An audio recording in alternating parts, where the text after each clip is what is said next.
మీ తాకట్టు బంగారం కష్టాలకి good bye చెప్పండి. వెంటనే ఎన్ గోల్డ్కి కాల్ చేయండి.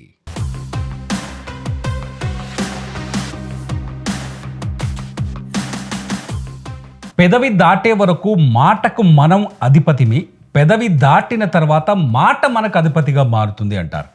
ఎందుకంటే ఒక్కసారి నోరు జారిన తర్వాత దాన్ని వెనక్కి తీసుకోవడం కానీ, ఆ మాట అన్న తర్వాత ఆ బాధని వెనక్కి తీసుకోవడం, అంటే ఎవరినైతే మనం ఒక మాట అంటామో వాళ్ళు పడే బాధని తగ్గించడం కానీ ఎప్పటికీ మన వల్ల కాదు. ఇప్పుడు తమిళనాడులో అదే జరుగుతోంది. తమిళనాడులో ముఖ్యమంత్రి విజయ్ని విమర్శించడం మొదలుపెట్టిన ప్రతిపక్ష నేత ఉదయనిధి స్టాలిన్ విజయ్ని ఎదుర్కోలేకనో, లేకపోతే విజయ్ని బదనాం చేయడానికో, లేకపోతే విజయ్ని గ్రిల్ చేయడం కోసమో ఒక సదుద్దేశమైన, అంటే ఒక పద్ధతి ప్రకారమైన విమర్శ చేయకుండా ఒక నిండు సభలో, ఒక నిరసన సభలో విజయ్ వ్యక్తిగత జీవితం పైన వ్యాఖ్యలు చేయడం ఇప్పుడు దుమారం రేపుతోంది. ఉదయనిధి స్టాలిన్ని అరెస్టు చేయడంతో ఒకసారిగా తమిళనాడులో అలజడి చెలరేగింది. డిఎంకే నేతలు జిల్లా స్థాయిలో అన్ని ప్రాంతాల్లో ఆందోళనలు, నిరసనలు తెలుపుతున్నారు. ఉదయనిధి స్టాలిన్ని అరెస్ట్ చేయడం తప్పంటున్నారు. కానీ ఇక్కడ రాజకీయ నాయకులు అందరూ ఆలోచించాలి. గతంలో కూడా ఒక బీజేపీ నాయకుడు ఇదే మాట మాట్లాడాడు. విజయ్ ముందు త్రిష ఇంట్లోంచి బయటికి రావాలి అన్నాడు ఎన్నికలకు ముందు. అది ఆ పార్టీకి ఎంత నష్టాన్ని కలిగించిందనేది అంచనా వేయలేని పరిస్థితి. ఎందుకంటే ఒక స్థాయిలో నష్టాన్ని కలిగించింది. ఎంత అంటే గతంలో ఉన్న 3 సీట్లు 1 సీట్ అయ్యాయి బీజేపీకి. అంతేకాదు ఆ తర్వాత మళ్ళీ అదే వ్యాఖ్యల్ని ఇవాళ ఏదైతే తమిళనాడులో కావేరీ జలాల కోసం రైతులు చేస్తున్న ఆందోళనకు మద్దతు ఇచ్చేందుకు వెళ్ళిన డిఎంకే నాయకుడు, మాజీ ఉప ముఖ్యమంత్రి, అట్లాగే భవిష్యత్తున నాయకుడు, కాబోయే ముఖ్యమంత్రి కావాల్సిన వ్యక్తి ఉదయనిధి స్టాలిన్, డిఎంకే వారసుడు అని చెప్పాలి, ఒక రకంగా చెప్పాలంటే రాజకీయ వారసుడు, ఆయన కూడా అవే వ్యాఖ్యలు చేయడం నిజంగా రాజకీయాల్లో ఒక రకంగా చెప్పాలంటే తలదించుకోవాల్సిన పరిస్థితి. ఏ నాయకుడు కూడా ఇటువంటి వ్యాఖ్యలు చేయడానికి వీలు లేదు. మన తెలుగు వాళ్ళు కూడా సమస్యని అడ్రస్ చేయడం కానీ, లేకపోతే ఎదుటి పార్టీ కానీ ఎదుటి నాయకుడు చేసిన తప్పులని, ఆయన పరిపాలనలో కావచ్చు, లేకపోతే ఆయన చేయాల్సిన విధుల నిర్వహణలో కావచ్చు, చేసిన తప్పులని ఎత్తి చూపడం మానేసి వ్యక్తిగత జీవితాల్లోకి చొచ్చుకుపోతారు, వ్యక్తిగత జీవితాలని తీరుతారు. ఇక్కడ కూడా త్రిష, కావేరీ జలాలు రాష్ట్రంలో ఎక్కడికి రావు కానీ అక్కడికి మాత్రం వెళ్తాయి అంటారు. కింద ఉన్న ఆయన అనుచరులు ఏం చేస్తారంటే త్రిష త్రిష త్రిష త్రిష అని కామెంట్ చేస్తారు. திமுக மேல என்ன போய் வழக்கு போடலாம், என்ன போய் கேஸ் போடலாம்,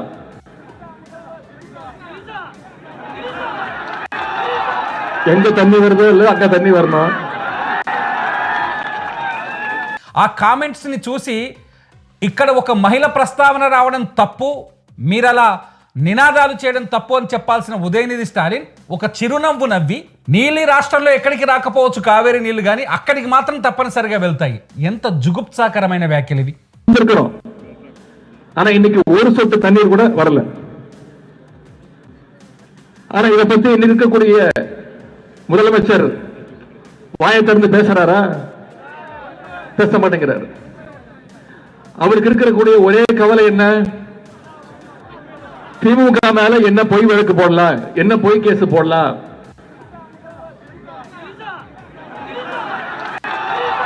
எங்க தண்ணி வருதோ இல்ல அங்க தண்ணி வரணும்.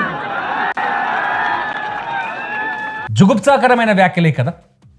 ఎవరైనా మానవత్వం ఉన్నవాళ్ళు, ఎవరైనా ఇంగితం ఉన్నవాళ్ళు, 2 దఫాలుగా తమిళనాడు లాంటి అతిపెద్ద రాష్ట్రాన్ని పరిపాలించిన ఒక మాజీ మంత్రి ఇంత జుగుప్సాకరమైన వ్యాఖ్యలు చేస్తే నిజంగా ఎవరైనా భరిస్తారా? విజయ్కి త్రిషకి స్నేహం ఉండొచ్చు, వాళ్ళిద్దరి మధ్య ఎటువంటి సంబంధమైనా ఉండొచ్చు, అది వాళ్ళ వ్యక్తిగత జీవితం. వాళ్ళు ప్రజల్లోకి వచ్చేసి మేమిద్దరం కలిసి నిర్ణయాలు తీసుకుంటున్నామని చెప్పలేదే.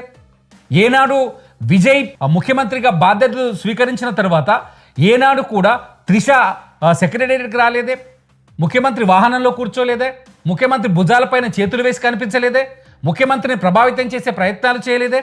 ఎందుకు త్రిషాని లాగుతున్నారు? క్యారెక్టర్ అసాసినేషన్ అంటారు కదా, ఎందుకు చేస్తున్నారు ఇక్కడ? ఇది ఖచ్చితంగా విఘ్నులందరూ ఆలోచించాల్సిన అంశం. త్రిషకి విజయ్కి ఉండొచ్చు, వాళ్ళు మొత్తంగా కలిసి చేసేది 6 సినిమాలు. 6 సినిమాల తర్వాత వాళ్ళు ఏదో ఆ ట్రిప్ పోయారని, ఈ ట్రిప్ పోయారని సోషల్ మీడియాలో 100 గాసిప్స్. ఏ హీరో పైన లేవు గాసిప్స్, ఏ హీరోయిన్ పైన లేవు గాసిప్స్. తెలుగులో లేవా, తమిళ్లో లేవా, మలయాళంలో లేవా, హిందీలో లేవా, బాలీవుడ్లో లేవా, సహజమైన ఆ ఫీల్డ్ అటువంటిది. రంగులు అద్దగలిగే ఫీల్డ్ అది, రంకులు కట్టగలిగే ఫీల్డ్ అది. సినిమా ఫీల్డ్లో కళ ద్వారా వాళ్ళు సమాజంలో చైతన్యం తెచ్చేందుకు సినిమాలు తీయొచ్చాము, కానీ ఆ కళాకారులకు రంగులు అద్ది రంకులు కట్టే సమాజం ఇది. రాజకీయ నాయకులే కదా వాళ్ళని మార్చాల్సింది ఇటువంటి పరిస్థితుల్ని. ఇంకొక విషయం ఏంటంటే, ఉదయనిధి స్టాలిన్ హీరో కాదా? ఆయన సినిమాలో నటించాడు కదా, ఆయన చాలామంది హీరోయిన్లతో సినిమాలు యాక్ట్ చేశాడు కదా, ఆయనకు కూడా కొంతమంది హీరోయిన్లు స్నేహితులు ఉంటారు కదా. ఉన్నంత మాత్రాన సంబంధాలు, అనుబంధాలు, బంధాలను కలిపేస్తారా?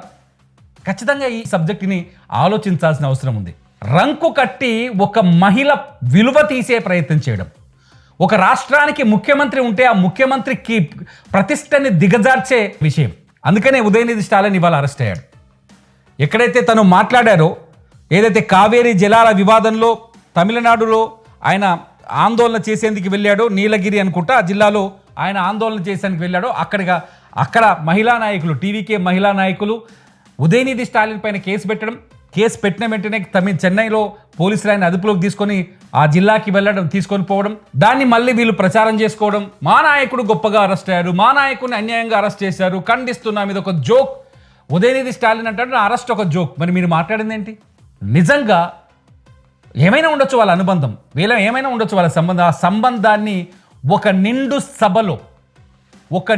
సభలో వాళ్ళ సంబంధం గురించి వెకిలి మాటలు మాట్లాడడం క్యారెక్టర్ అసాసినేషన్ చేయటమే కాదు, మనది మాట్లాడే వారికి కూడా క్యారెక్టర్ లేనట్టే లెక్క. అదే సినిమా ఇండస్ట్రీ నుంచి ఎదిగిన పార్టీ డిఎంకే కూడా, అదే సినిమా ఇండస్ట్రీలో పుట్టి పెరిగిన వ్యక్తే ఉదయనిధి స్టాలిన్ కూడా, అదే సినిమాల్లో పుట్టిన వ్యక్తే విజయ్. ఒక సినిమా తార ఒక రాష్ట్రాన్ని పాలించే నాయకుడు అయినప్పుడు సంతోషించాల్సింది పోయి, అదే సినిమా ఇండస్ట్రీలో రంకులు కట్టి వాళ్ళ ప్రతిష్టని, పరువుని దిగజార్చే ప్రయత్నం చేయడం నిజంగా తలదించుకోవాల్సిన విషయం. ఇదే నా అభిప్రాయం. మీ అభిప్రాయం ఏంటి? ఈ వీడియో కింద కామెంట్ చేయండి. చూస్తూనే ఉండండి ఇట్స్ యూ టీవీ.